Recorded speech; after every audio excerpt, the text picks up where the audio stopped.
Hello बच्चों, साई ज्ञान Ganga class में आपका स्वागत है। आज का हमारा टॉपिक है लखनवी अंदाज। बच्चों, अभी तक जिसने मेरे चैनल को सब्सक्राइब नहीं किया है तो जल्दी से सब्सक्राइब कर दें। यह पाठ यशपाल जी द्वारा लिखा गया है। यूँ तो यशपाल जी ने लखनवी अंदाज व्यंग यह साबित करने के लिए लिखा था कि बिना कथ्य के कहानी नहीं लिखी जा सकती, परंतु एक स्वतंत्र रचना के रूप में इस रचना को पढ़ा जा सकता है। यशपाल उस पतनशील सामंती वर्ग पर कटाक्ष करते हैं जो वास्तविकता से बेखबर एक बनावटी जीवन शैली का आदी है। कहना ना होगा कि आज के समय में भी ऐसी परजीवी संस्कृति को देखा जा सकता है। चलिए अब हम इस पाठ को समझते हैं। नई कहानी सोचने और एकांत में सफर करने के उद्देश्य तथा खिड़की से प्राकृतिक दृश्य देख सकने के लिए लेखक ने सेकंड क्लास का टिकट खरीदा। लेखक लगभग दौड़ते हुए से सेकंड क्लास के डिब्बे में चढ़े क्योंकि ट्रेन छूटने वाली थी। डिब्बे में पहले से ही एक सफ़ेद पोश नवाब साहब पालथी मारे हुए बैठे थे।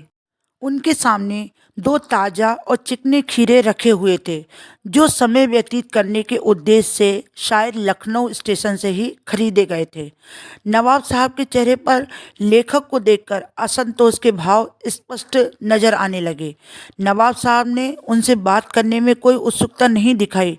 लेखक ने भी अपने आत्मसम्मान में आंखें चुरा ली। लेखक ने सोचा कि शायद अकेले यात्रा करने के उद्देश्य से नवाब साहब ने सेकंड क्लास का टिकट खरीदा होगा। अब नवाब साहब को लेखक जैसे साधारण व्यक्ति के सामने खीरे जैसी अपदार्थ वस्तु को खाने में संकोच हो रहा होगा। हम कनखियों से नवाब साहब की ओर देख रहे थे। नवाब साहब कुछ देर गाड़ी की खिड़की से बाहर देखकर स्थिति पर गौर करते रहे। ओह, नवाब साहब ने सहसा हमें संबोधन किया। आदाब अर्ज है जनाब, खीरे का शौक फरमाएंगे। लेखक को अचानक हुआ उनका यह भाव परिवर्तन अच्छा नहीं लगा और धन्यवाद कहकर लेखक ने मना कर दिया और जवाब दिया, शुक्रिया किबला शौक फरमाएं। शुक्रिया किबला शौक फरमाए का अर्थ है धन्यवाद, कृपया आप खाइए।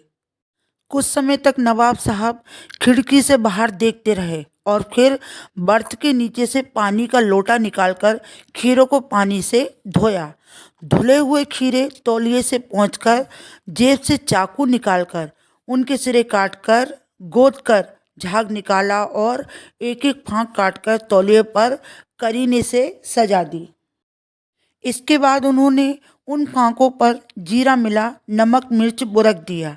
उनकी भावभंगिमा से स्पष्ट था कि खीरे के स्वाद की कल्पना मात्र से ही उनके मुंह में पानी आ रहा था। उन्होंने लेखक से दोबारा खीरे खाने को पूछा, पर लेखक एक बार मना कर चुके थे।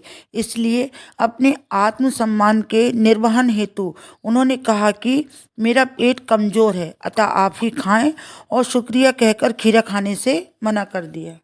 नवाब साहब ने सातृष्ण आँखों से पहले तो खीरे को देखा और फिर खिड़की के बाहर देखकर दीर्घ निश्वास ली। इसके बाद उन्होंने खीरे की एक फांक उठाई और उसे नाक के पास ले जाकर आंखें मूंदकर सूंघा। मुंह में भरे हुए पानी को गले से नीचे उतारा और फांक को खिड़की से बाहर फेंक दिया। सभी फांकों के साथ उन्होंने ऐसा ही किया। इसके बाद तौलिए से हाथ मुंह पहुंचकर गर्व से लेखक को इस प्रकार देखा मानो कह रहे हों कि हम खानदानी रईसों का तो यही तरीका है। नवाब साहब खीरे की तैयारी और इस्तेमाल से थककर लेट गए। हमें तस्लीम में सिर खम कर लेना पड़ा। यह है खानदानी तहजीब, नफासत और नजाकत।